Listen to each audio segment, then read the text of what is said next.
আসসালামু আলাইকুম। টেকনিক্যাল আইডিয়াসে সবাইকে স্বাগতম। আজকে আমরা পার্সেন্টেজ ইম্পিডেন্স নিয়ে আলোচনা করব। ট্রান্সফরমারের যে পার্সেন্টেজ ইম্পিডেন্স আমরা বেসিক্যালি এখানে নিয়েছি 200 কেবি, 11.415 কেবি ডিস্ট্রিবিউশন ট্রান্সফরমার।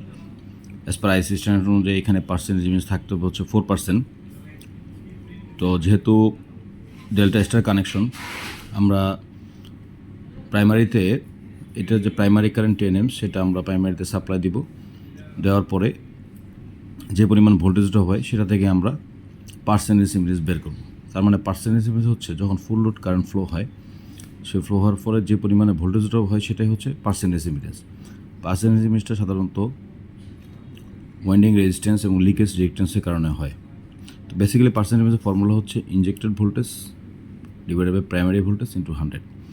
এই যে 4% আমাদের পার্সেন্টেজ ইম্পিডেন্স, সেটা বেসিক্যালি আমার এই যে 10 amps দিলে এটা 440 ভোল্ট আসবে। তো 440 ভোল্ট আসলে বোঝা যাবে যে আমাদের পার্সেন্টেজ ইমেজ ঠিক আছে। এখন কথা হচ্ছে যে পার্সেন্টেজ ইমেজ বেশি হয় তাহলে কী হবে? সেক্ষেত্রে ভোল্টেজ ড্রপ হবে। কিন্তু যদি কমে যায় তাহলে একটা ট্রান্সফরমারের জন্য ক্ষতিকর, সেটা হলো শর্ট সার্কিট কারেন্ট বেড়ে যাবে, এতে হিট লস বেড়ে যাবে এবং ইনসুলেশন ফেল করবে। তাহলে পার্সেন্টেজ ইম্পিডেন্সের যে গুরুত্ব সেটা হচ্ছে আমাদের এখানে ফল্ট কারেন্ট বের করার জন্য এবং আমরা প্যারালাল অপারেশনের জন্য এই ট্রান্সফরমারের এটা করতে হয়। জি, আসসালামু আলাইকুম।